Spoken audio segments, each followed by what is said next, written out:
আমি আজকে যে আপনাদের উপস্থিতি দেখে আজকে নেতৃবৃন্দ যারা রয়েছে, আজকে বাংলাদেশের মানুষ দেখছে, সবাই আজকে খুশিতে বাকবাক হয়েছে। আর আজকে আপনারা এই সমাবেশ থেকে আমাদেরকেও কাজের উদ্বেগ উদ্দীপনা বাড়ার একটা স্পৃহা তৈরি করার পরিবেশ তৈরি করেছেন।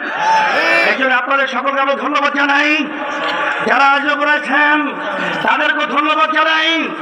এখন ইসলামের পক্ষে, মানবতার কল্যাণের পক্ষে, দেশের কল্যাণের পক্ষে এই ফসল ঘরে উঠিয়ে নেওয়ার জন্য আমাদের বিরামহীনভাবে আমার ভাইদের কাছে, আমার মা বোনদের কাছে এক একজনের প্রয়োজন হলে 100 ভাই আমার মা বোনদেরকে দেশ প্রেমিকদের পক্ষে, ইসলাম প্রেমিকদের পক্ষে, মানবতার প্রেমিকদের পক্ষে আমরা দাওয়াত দেব। তাদেরকে নিয়ে আসবো। 53 বছর দেখেছি, বিএনপি দেখেছি, আওয়ামী লীগ দেখেছি, জাতীয় পার্টি দেখেছি, কিন্তু ইসলাম আমরা দেখি নাই। আমি সকলকে আহ্বান জানাবো, আসেন একবারের মতো হলেও আপনার কি ইসলামের জন্য একবার যদি আপনারা আমাদেরকে, আমাদের সবাইকে যদি আপনারা বাংলাদেশের সংসদের মধ্যে আপনারা উদ্ভিদ করতে পারেন, আমি আপনাদেরকে পরিষ্কার ভাবে বলতে পারি এই দেশের ভিতরে আল্লাহর রহমতে আর মায়ের কোল খালি হবে না ইনশাআল্লাহ।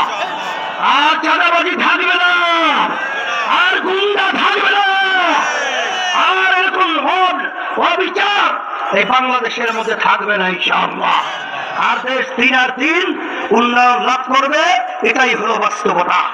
এবং খালেদা জিয়া সহ জামাতের আব্দুল মোহাম্মদ তাহের ভাই সহ অনেকে অসুস্থ, দোয়া চেয়েছে আল্লাহ সবাইকে সুস্থ করুক।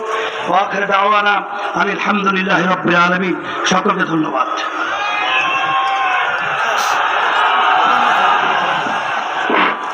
সংগ্রামের সাথী বন্ধুগণ, বরিশালের বেঞ্চমার্ক ময়দানের বিশাল জনসমুদ্রে এতক্ষণ প্রধান অতিথির বক্তব্য রাখলেন ইসলামী আন্দোলন বাংলাদেশের সংগ্রামী আমির জনাব হযরত মাওলানা মুফতি মোহাম্মদ রেজাউল করিম।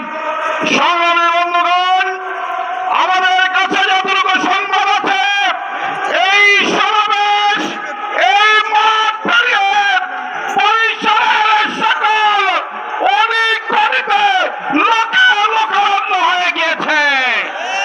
সংগ্রামী বন্ধুগণ, আজকের এই সমাবেশে এখন সভাপতির বক্তব্য রাখবেন বর্ষীয়ান রাজনীতিবিদ, সাবেক জাতীয় সংসদ সদস্য, বাংলাদেশ জামাত ইসলামীর সংগ্রামী নায়েব আমির মজলুম জনতা অধ্যাপক মুজিবুর রহমান।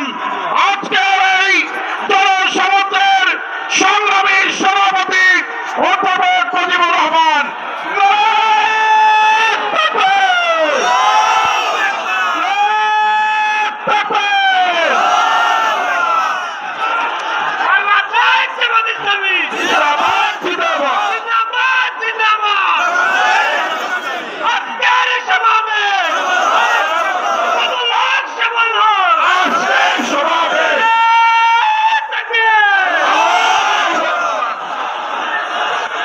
إن الحمد لله والصلاة والسلام على رسول الله وعلى آله وأصحابه أجمعين।